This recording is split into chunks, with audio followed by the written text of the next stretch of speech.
On va finir maintenant avec le Togo. On va parler du coronavirus. La barre des 3000 cas franchis, 17 nouvelles infections, 28 rémissions et un décès supplémentaire ont été signalés ces dernières 24 heures par le site officiel d'information du gouvernement sur la pandémie à coronavirus. Le Togo a dépassé donc ce mercredi la barre des 3000 cas de contamination liés au coronavirus officiellement recensés depuis le premier cas. C'était le 6 mars 2020. D'après donc les données, ces 17 patients nouvellement infectés. Il y a 14 hommes, 3 femmes, majoritairement à Lomé.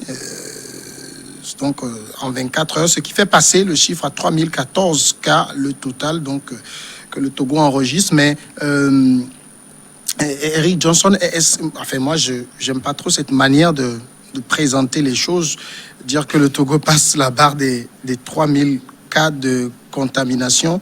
Le Togo n'a pas 3000 malades de Covid-19. Comment ça?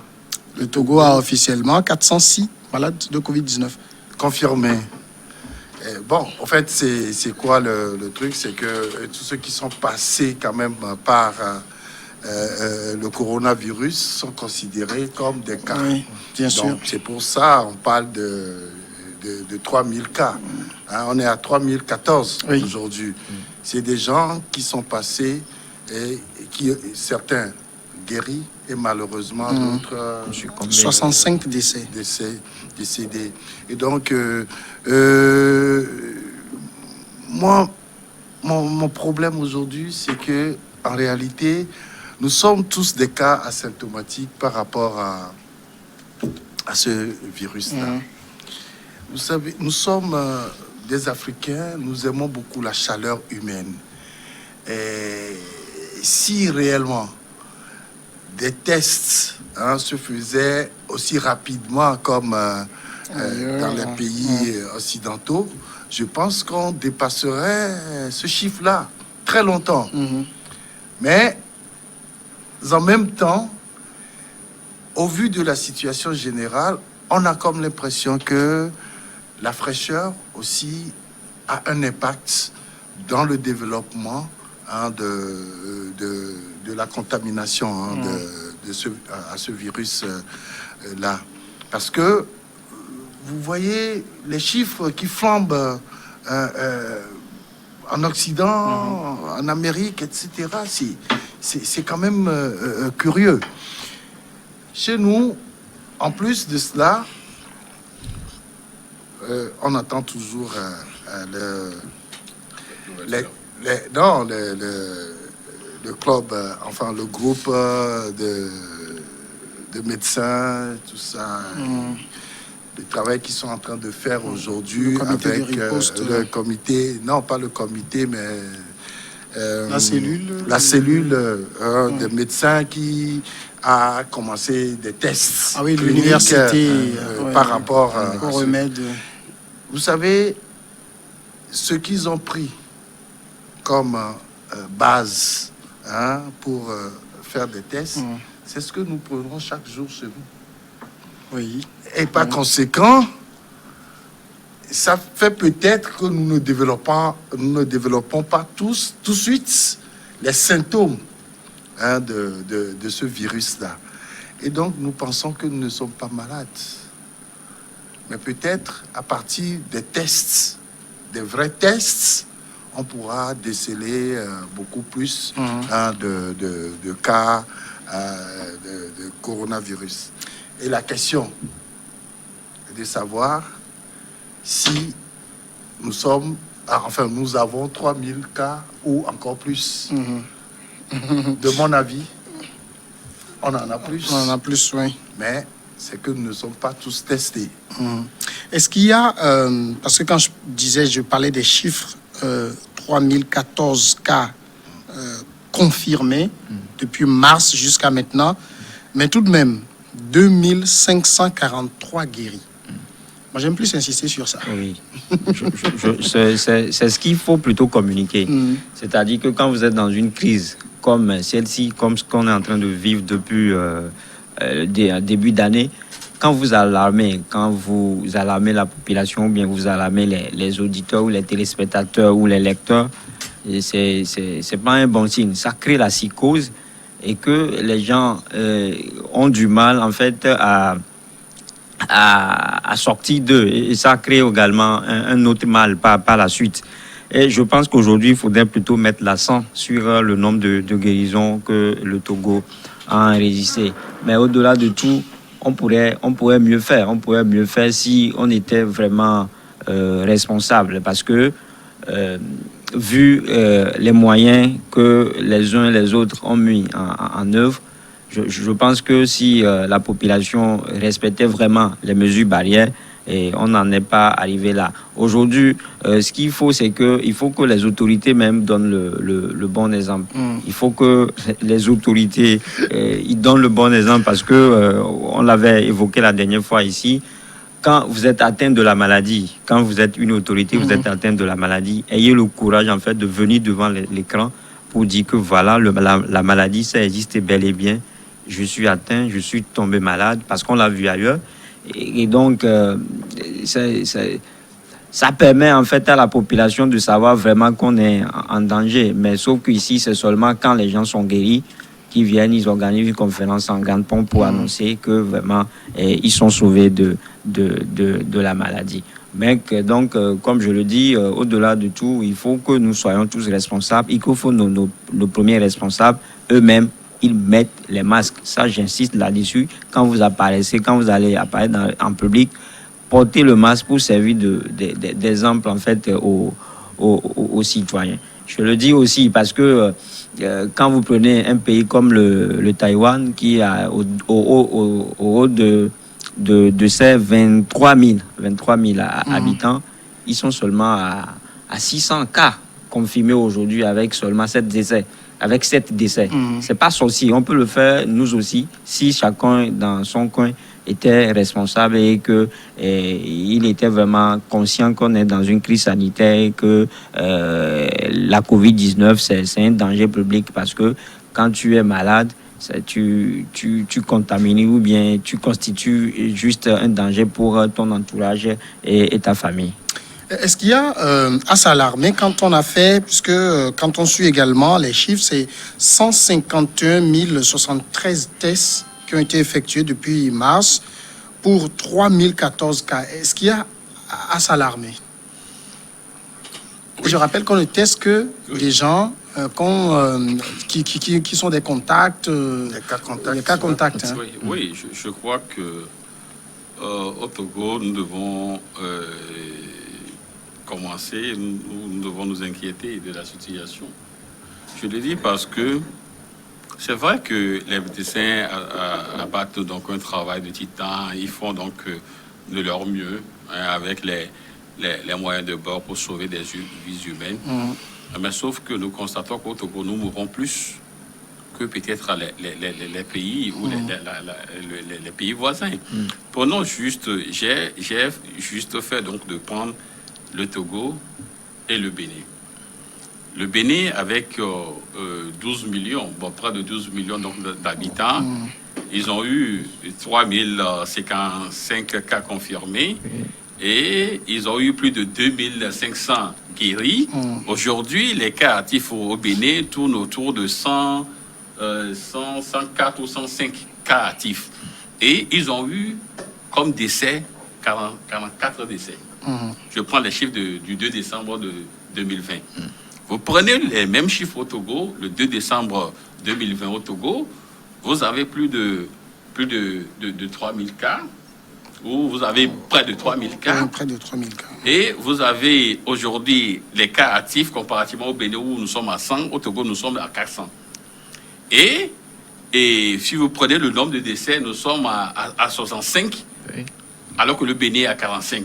Or, prenez juste la population où le Bénin et le Togo, nous sommes à près de 8 millions d'habitants, 8 millions 5 d'habitants, et le Bénin avec près de 12 millions. 4 millions de plus. 4 millions de plus. Ça veut dire qu'au Togo, nous mourrons plus que les Béninois. Nous mourrons plus que les Béninois en ce qui concerne donc la gestion le coronavirus. Donc là, je me demande, en réalité, qu'est-ce qui ne va pas? Est-ce que c'est parce que nos médecins ne se donnent pas à fond, mais au vu de ce que nous voyons, ce sont des gens volontaires qui se donnent pour sauver des vies. est-ce que c'est parce que les moyens dont nous disposons, le plateau technique, le dispositif sanitaire qui n'est pas assez, ou nous n'avons pas assez donc d'éléments pour sauver des vies humaines? Qu'est-ce qui se passe en réalité? Parce que si vous prenez juste ces deux exemples-là, ça veut dire que le Togolais meurt plus du coronavirus que le Béninois.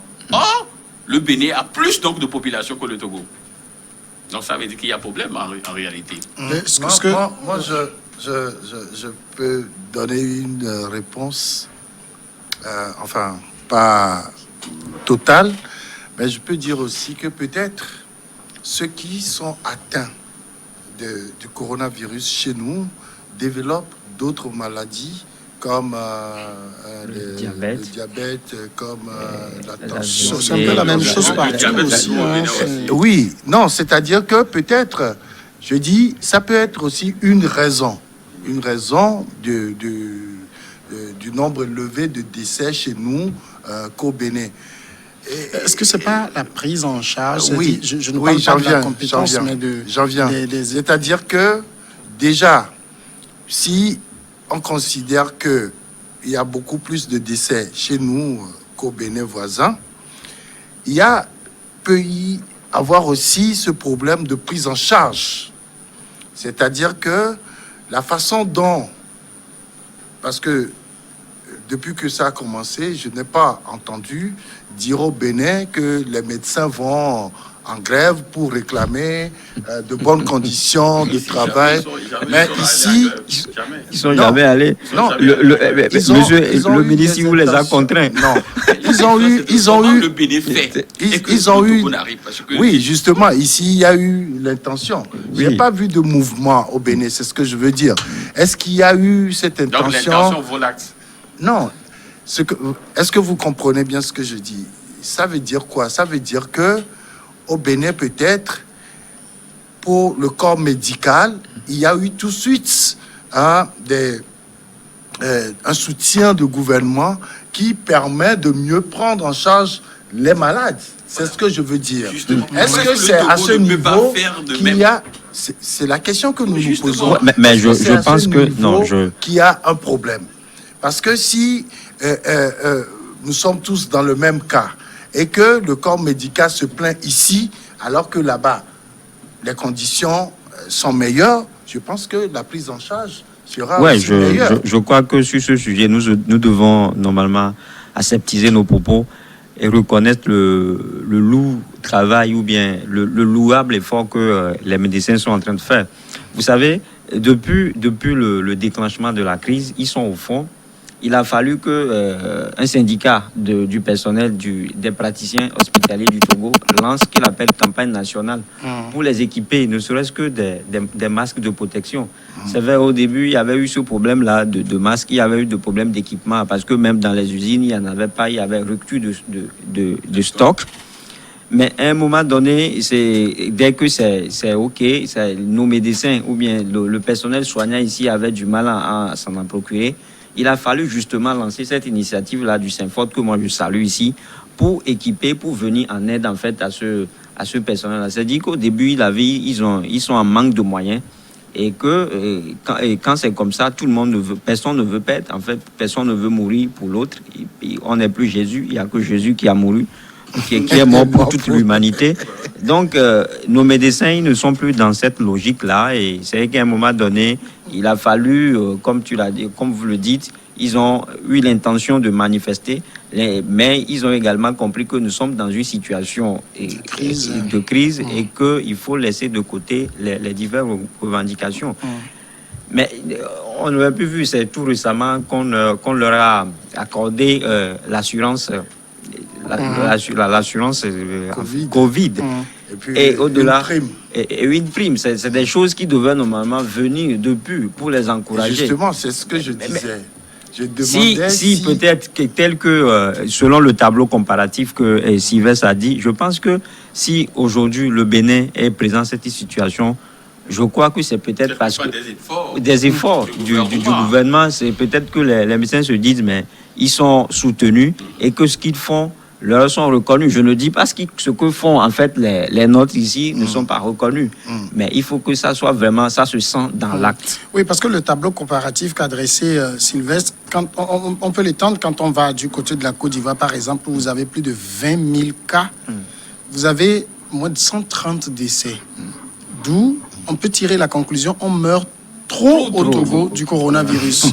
Et moi, je me pose la question, est-ce qu'on a les bons matériels? Est-ce qu'on a le bon plateau technique? Est-ce que les prises en charge, je ne pointe pas la compétence des médecins, ils sont très compétents, mais ont-ils les outils pour le travail? Problème d'infrastructure. C'est cela, parce que...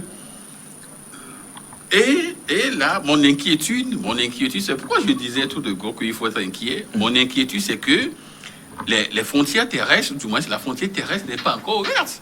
Or, vous avez un Ghana voisin où c'est la catastrophe. Or, le flux continue entre le Togo et le Ghana, tout le monde le sait. À Flaou, ici, il y a des gens qui sont presque au niveau de la frontière, peut-être le salon est au Togo et puis la chambre à coucher au Ghana. Donc, quand on va peut-être décider donc d'ouvrir la frontière, quand sera au Togo.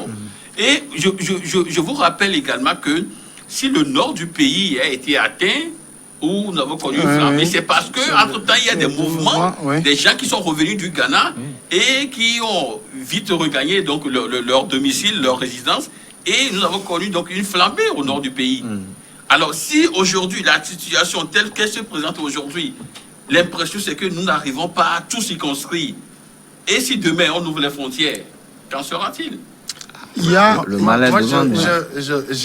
La réponse que j'avais donnée, je n'avais pas fini. Je dis, est-ce que c'est pas aussi que des gens qui sont tombés malades du coronavirus, est-ce qu'on ne détecte pas la maladie quand c'est arrivé à la phase terminale? Ça aussi, ça peut être quand même une source de mortalité. Mais ce que vous posez comme problème est réel. Moi, je dis qu'on aurait peut-être commencé déjà par encourager le corps médical, qu'on aurait mis à sa disposition le matériel adéquat, qu'on éviterait peut-être certaines morts au début de la pandémie. Donc voilà de quelle manière on peut poser le problème, toutefois en demandant toujours à nos concitoyens de respecter les mesures barrières. Ouais, je pense que ça, je l'ai dit en début, que si on en arrive là aussi, c'est aussi la faute à nos autorités. Vous avez dit les gens ont du mal à se faire dévoiler, les gens ont du mal à aller faire les tests. Vrai, parce que quand vous créez la psychose, quand je me dis par exemple que je tue du bois, que j'ai le coronavirus, ça dit que mentalement je me dis que c'est fini pour moi. Je suis mort. Parce que jusque-là, il n'y a aucune autorité qui est montée au créneau qui a dit que je suis atteint de la maladie. Mais grâce aux efforts ou bien grâce à la médecine nationale, je suis guéri. Je le dis parce qu'on a vu comment Boris Johnson l'avait déclaré quand il a été atteint.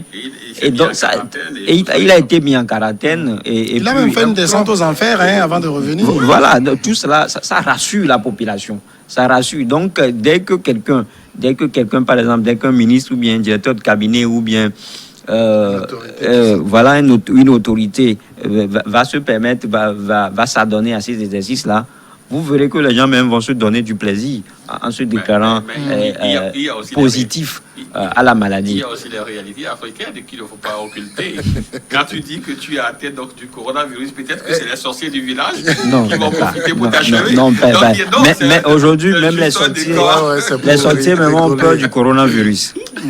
Les sorciers même ont peur du coronavirus. Donc, je ne vois pas pourquoi ils vont pendant ce temps, on assiste aussi à ce qu'on peut appeler un relâchement dans l'application des mesures barrières au niveau de la population. Oui, je crois que c'est vrai qu'au début, quand on parle de la période du 6 mars, où nous avons eu le premier cas et tout, il y avait tellement une psychose. Même les gens ont même peur donc de manger. Et puis il y avait tellement une psychose dans la ville. Mais après, les gens se sont dit, bon, c'est le Togolais, quoi. Le Togolais qui dit, bon, voilà, bon, devant c'est maïs, quoi. Il n'y a rien. Il n'y a rien, donc allons-y. Et c'est là où je dis que c'est vrai, les médias, ça, il faut quand même nous jeter des fleurs. Les médias font quand même de leur mieux pour sensibiliser, revenir à chaque fois là-dessus, publier du moins les chiffres hautes. Mais on sent que peut-être que les gens commencent à être fatigués de la situation. Et puis parce que il y a également, on sait que il y a eu une certaine paupérisation de la population. Ça, il faut le dire. Si tu restes chez toi à la maison, tu vas manger quoi? Tu vas manger quoi? Qui le fera pour toi? Et puis tu vois, il y a tout cela. Et puis bon, c'est vrai, c'est aussi, il n'y a plus aussi Novici. Novici, c'est fini depuis. Donc maintenant, les gens se disent, bon, à la guerre, comment la guerre? Donc, allez chercher donc, notre popote et allons chercher donc, ce que nous devons manger. Et après, bon, on verra le cas du coronavirus. Mais si allez, il arrive que... Oui, mais ça, on peut le faire quand même en se protégeant. Justement, mais au niveau également donc, des autorités, il faut également dire qu'on sent aussi un relâchement. Moi, j'étais parti au niveau du marché d'Arankopé. C'est ça, donc derrière le Togo, là, c'est le Togo. C'est le marché d'Arankopé, c'est ça. Vous allez là, déjà, au bord donc, de la voie, il y a de bonnes dames qui sont là et tout ça, ça cache-nez. Voyez-vous? Alors, au début, il y avait quand même des agents donc, de la mairie et tout ça qui passaient et pour obliger. Et déjà, une fois, juste la personne qui se pointe, ça obligeait certains donc, à mettre ça. Mais aujourd'hui, bon, il n'y a plus ça. Et on a même fermé. Et du moins c'est l'étalage de certains à cause donc du non-respect des mesures barrières. Mais aujourd'hui, bon, tout le monde est retourné dans son bureau climatisé et puis bon, et le terrain, il n'y a plus des mesures coercitives ou des mesures pour obliger certains à mettre le masque parce que vous savez, dans la société, dans une société, il y a tout. Il y a ceux qui aiment respecter donc les règles du jeu ou respecter la norme. Il y a aussi ceux qui ne veulent rien respecter. Et donc, à ceux-là, on devait quand même les contraindre à respecter les mesures barrières parce que j'étais encore sur une radio il y a la semaine dernière où quelqu'un dit encore qu'il n'y a pas le Covid-19. Bon, devant ces genres de personnes, on ne peut que prier pour eux. Le relâchement, c'est partout. Et je pense que même nous tous, nous avons... plaider pour la réouverture des lieux de culte, par exemple. Et une fois que ça a été effectif, je pense que pour une certaine frange de la population, c'est fini, la maladie est partie, donc on peut faire tout ce qu'on veut. Non. Et il faut voir dans les lieux de réjouissance et tout ça, on ne respecte pas grand-chose. Oui, et même les veillées funèbres, les veillées de prière, tout ça, ça a repris alors que c'est interdit jusque-là. Jusqu'aujourd'hui, on a essayé d'ouvrir les lieux de culte pour que les gens aillent prier, etc. Mais le décret fait mention quand même qu'il faut éviter les veillées de prière, les veillées funèbres, etc. Mais il y a un relâchement total de la population parce que, à mon avis, comme vous le disiez, l'autorité n'est plus là. L'autorité n'est plus présente, hein, comme au début dès le 6 mars où on a eu le premier cas. L'exemple que tu venais de donner, par exemple, au marché de Rankopé, personnellement, j'ai assisté à un truc au départ, c'est qu'il y a 2 agents qui circulaient dans le marché. Quand ils arrivent à ce niveau, les bonnes dames commencent par crier « Ils sont là, et tout le monde met le cache-nez. Qui trompe qui alors? Voilà. Et donc, aujourd'hui, comme ces agents-là ne sont plus là pour contrôler quoi que ce soit, il y a un relâchement. Donc, c'est vrai qu'il y a un relâchement, mais il faut qu'on fasse extrêmement attention par rapport... D'accord. Messieurs, nous allons attribuer les notes comme on a l'habitude de le faire. chaque vendredi. Il s'agira pour vous donc de choisir un événement qui vous aura marqué pendant la semaine, un événement, une personnalité, à qui vous donnerez une note entre 0 et 10 et vous nous direz pourquoi vous attribuez cette note. J'ai l'habitude de commencer par la droite, mais je vais aller vers Louis Kamako. Je n'ai aucun privilège, mais la Providence a voulu que c'est moi qui commence. Donc, moi, je voulais juste déplorer la vague d'arrestation qu'on est en train d'enregistrer ces derniers jours au sein de la dynamique Monseigneur Podro. Je suis triste et je suis en même temps désolé de constater que qu'on nous refasse cette scène-là. Je crois, moi, à mon humble avis, que la paille des élections présidentielles sont tournées depuis et qu'on devait normalement aller de l'avant. Donc, faut pas dire ça. Donc, s'il faut. Devant les partisans de la dynamique, bon, c'est un peu dur, hein. Mais la page n'est pas tournée pour eux. Hein. Mais pour celui qui dit que la paille est tournée normalement, il devait la tourner définitivement et ne plus regarder dans le rétroviseur. Et surtout quand on gagne une élection avec plus de 70%, on sait qu'on a des militants et on a sur qui compter, donc on ne doit pas regarder derrière. Donc, c'est ce que disent les institutions de la République, c'est ce que dit la CENI et c'est ce qu'a confirmé la Cour constitutionnelle. Donc, moi, je m'attire à cela. Donc, moi, s'il faut donner une note, je donne 3 sur 10 au procureur. Procureur de la République, Eric. Tu seras convoqué comme Eric Johnson. Non, moi, je pense que aujourd'hui, le nouveau gouvernement, est en train de faire un travail de terrain, ce qui n'était pas aussi évident dans les autres gouvernements. Des ministres qui sont désormais sur le terrain, des ministres qui reçoivent des gens qui ont des difficultés par rapport à leur secteur. Je pense que c'est une très bonne chose et je peux donner une note 8 sur 10 déjà au gouvernement d'Ogbé pour ça, parce que je ne sais pas si c'est parce qu'ils ont signé un engagement que tout le monde 8 sur 10 ou 8 sur 20 8 sur 10. C'est noté sur 10. Je donnerai 18 sur 20.